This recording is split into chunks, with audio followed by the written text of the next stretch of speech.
Pt.2 family. Catch us live on your TV screen. Welcome back to the biggest, the baddest, and the most hip and happening hit show in the motherland. This is where we redefine education, information, as well as entertainment. Follow us on Twitter as well as on Instagram. Ekse_live or www.capetowntv.org is where you find most of our programming.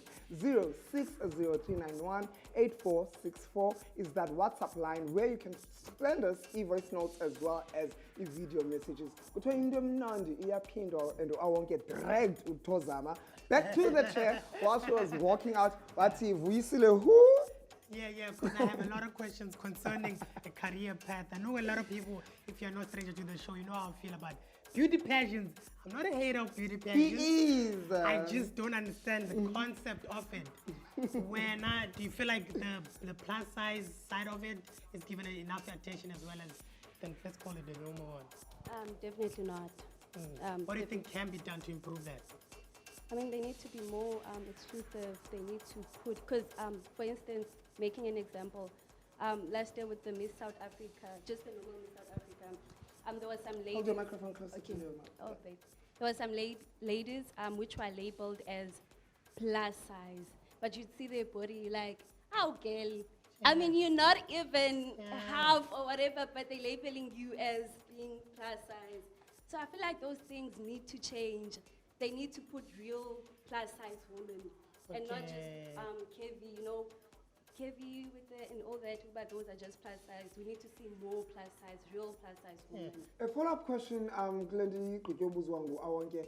What's your opinion on the division of e-pageants? Kubeko, you Miss South Africa and then could dedicate to enye for a plus size. Can't everybody take on stage and model and fight for the crown and compete for the crown?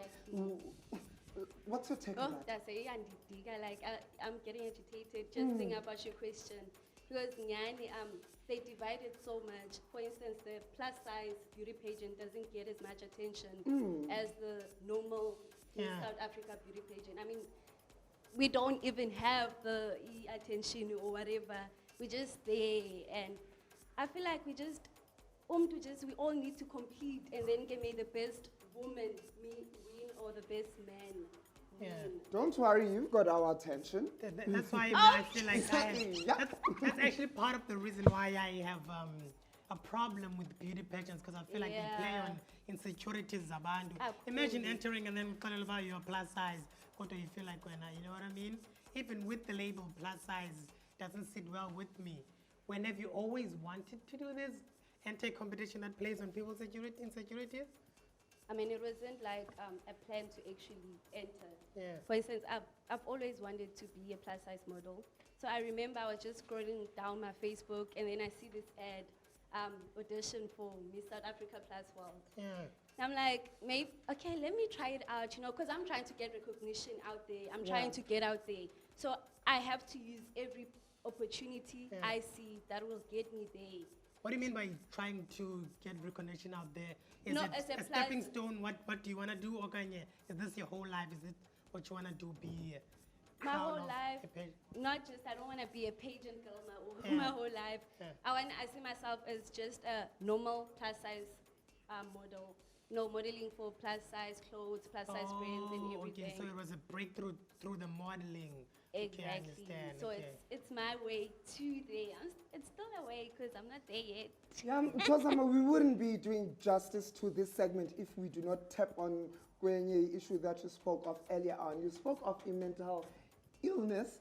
When it comes to mental health, there are a lot of young people, especially black people, who do not pay much attention to it because about understanding. Sometimes you go into your room, you spend days or weeks in a dark room, uzivalele phana. How do you then exercise getting up and getting out?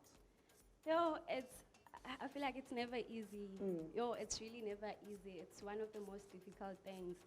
Having to fight with yourself, having to fight with your brain to actually get up, both up and go on with your day.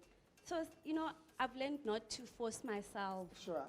When those days happen, I've just learned to, if I wake up and I see I'm feeling down and everything, I won't force myself. I'll allow that feeling Yeah. to be in me. And then when I finally feel ready to get out, I'm gonna get up and then go out and try fight another day. So it's really never easy. It's a battle we fight with, and I don't think it's something that just ilibaleke kanjalo or iphele. Yeah. It's an everyday battle. Yeah. So while we're still on the subject of mental health, I understand, okay, this question I feel like has a two sides to a coin. I want to find out, do you think that, because a lot of people are not aware of maybe the mental, let's say some people attribute it to just having a bad life, not knowing that it's actually something deeper than that.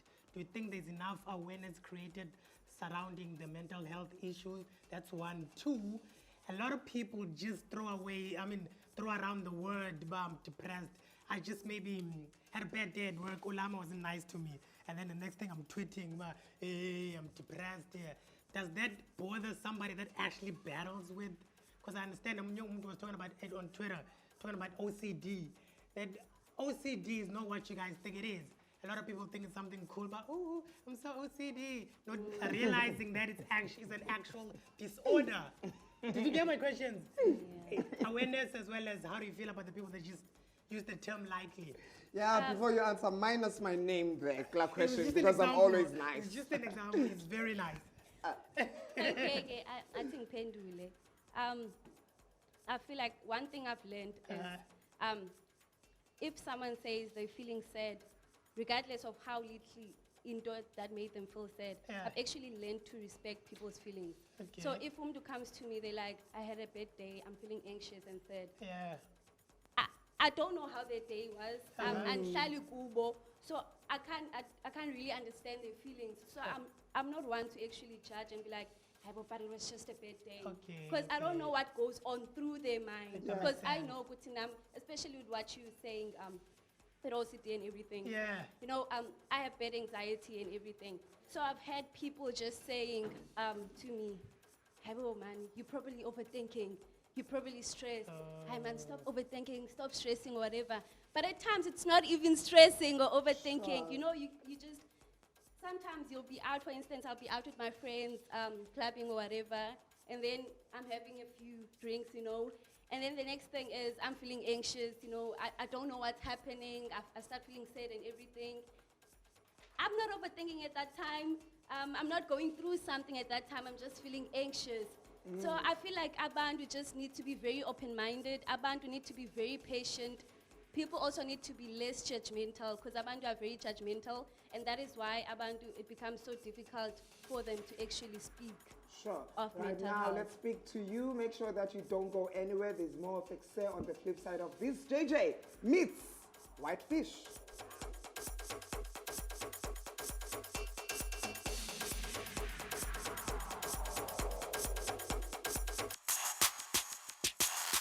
CTV family. Catch us live on your TV screens.